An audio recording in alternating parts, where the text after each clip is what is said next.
Speaking to Jeremy Vine on 5, Ms. Epstein said, "I think there's a difficulty in Prince William doing this because he comes from a position of supreme entitlement. Although he does massive good, and I'm a big monarchist, big fan of Will and Kate, you could say, you could call him out all the time. Why does your wife need to wear a 3,000 dress for a premiere? She's beautiful, she's elegant, she could shop where I and Storm go and look just as good."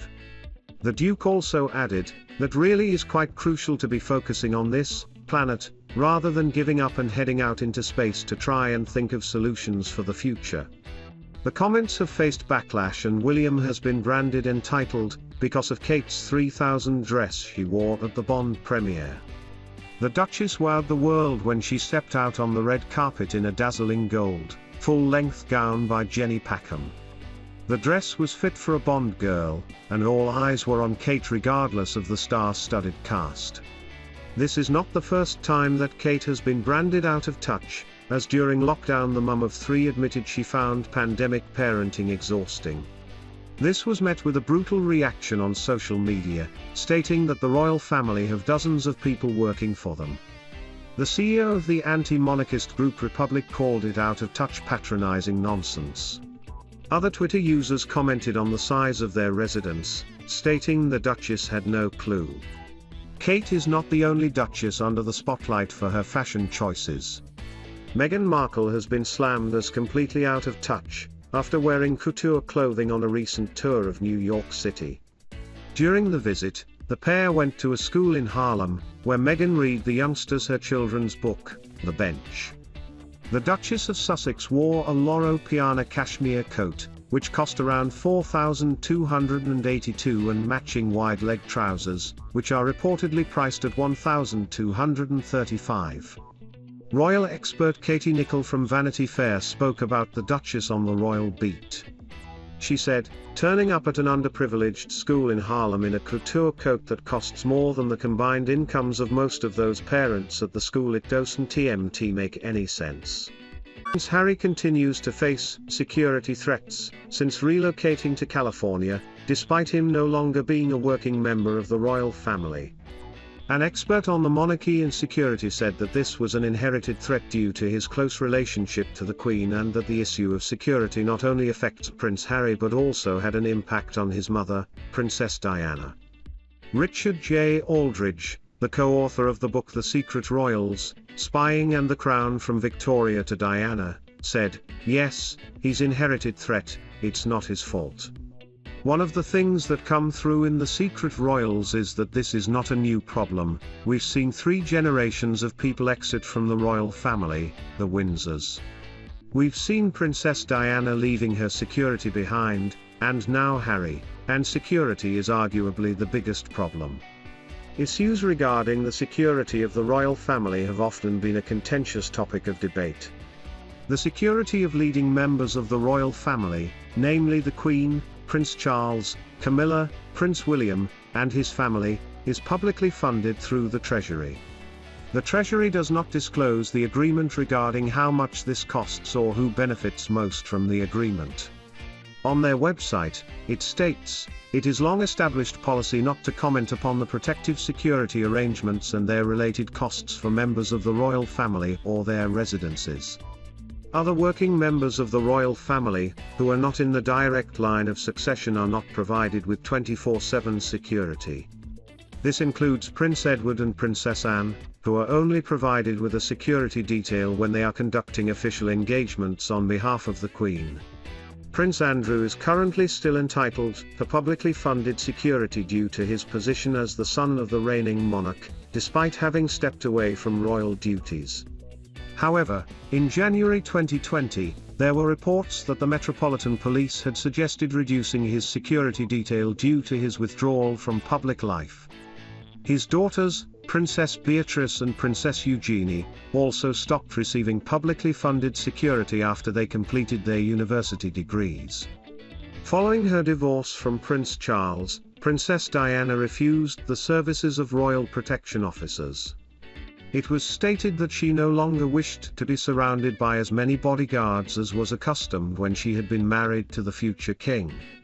Don't miss, as the son of the future king, Prince Harry had always received 24/7 protection, which was also applied to Meghan Markle after their marriage. However, after they announced in January 2020 that they would be stepping down as working royals, their security was stripped as part of the Megxit arrangement. According to the Duke, the royal family decided to proceed with taking away his security despite the threat level remaining the same. He also said both he and Meghan were shocked to hear that their son Archie would not receive any form of security from the royal institution. Since relocating to California, the Duke and Duchess of Sussex pay for their own security, which has been financed by their multi-million-pound deals with Netflix and Spotify. Scottish Labour MSPs Katie Clark and Paul Sweeney spoke in favour of the abolition of the monarchy during a Glasgow University Union debate on Friday. The Scottish Conservatives claimed the position taken by was an even more extreme position than Nicola Sturgeon holds. Official SNP party policy is to retain the monarchy even after Scotland quits the Union, but other pro-independence parties including the Scottish Greens are calling for the monarchy to be abolished. Scottish Conservative MSP Murdo Fraser added, "The monarchy is one of our most loved and respected institutions, and that is still widely recognised in Scotland. It is astonishing to see Labour MSPs brazenly stand up and argue in favour of its abolition. It only confirms that Labour have significantly moved away from the proud patriotic stance they once took, in a shameless bid to pander to Republican voters.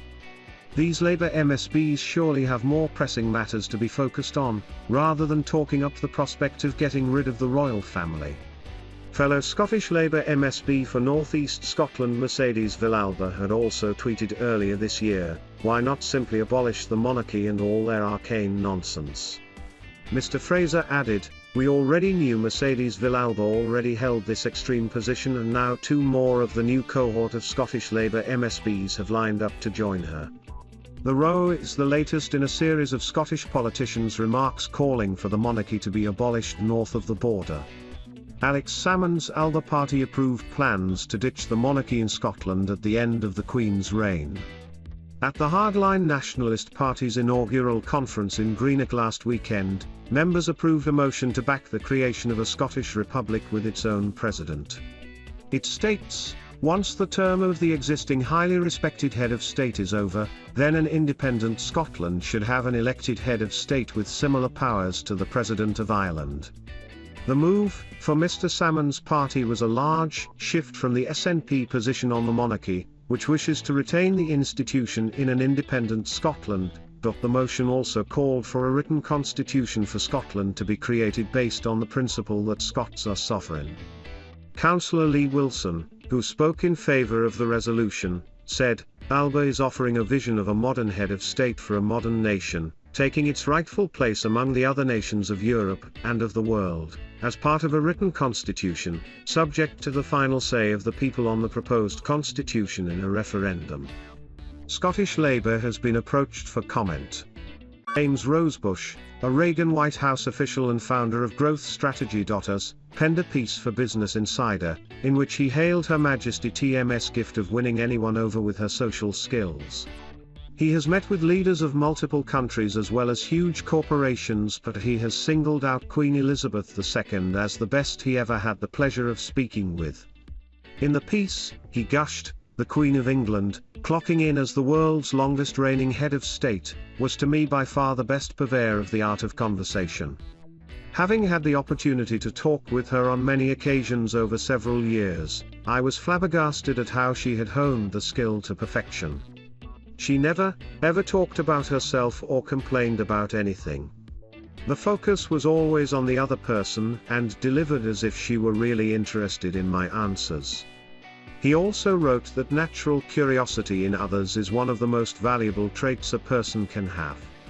Other notable figures he said were equal in their talking strengths are George and Barbara Bush. Of them, he wrote, they were experts at deflecting attention from themselves. I remember telling her she was doing a great job as First Lady, which was true. I wanted to tell her why I thought so. She would have nothing of it. She immediately started asking me about my daughters and how they were doing in school. In this case, I had started the conversation about her and she miraculously turned it back to me.